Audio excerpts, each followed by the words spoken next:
Doug Ford is insisting that Mark Carney does not cut tariffs on Chinese EVs. What's going on here? Mark Carney is heading to China to meet with President Xi, which is going to be the first meeting between a Canadian Prime Minister and the Chinese president in almost a decade.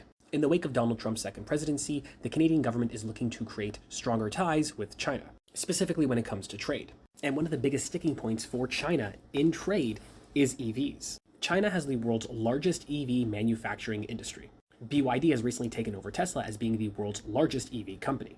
And for perspective, you can get an equivalent car to a Tesla Model 3 from BYD for about a third of the price. But you also have to remember that a lot of that price cutting comes from the fact that in China, they are not paying people the same as they would be paid in North America or Europe.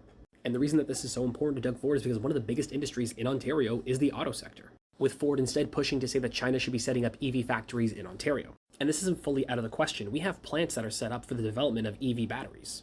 In theory, a car can be mostly made in China and then shipped over to Canada where the final touches are put on, including the EV battery installation and other things. And while Ford is pushing for the tariffs to stay in place, you have to remember that places like Saskatchewan really want these EV tariffs to come down because of the counter tariffs that have been put on things like canola, which drastically impact farmers in Saskatchewan, Manitoba, Alberta, etc. So Prime Minister Carney is stuck between a rock and a hard place here. There is no singular most correct option. But what do you think? Leave your thoughts in the comments down below.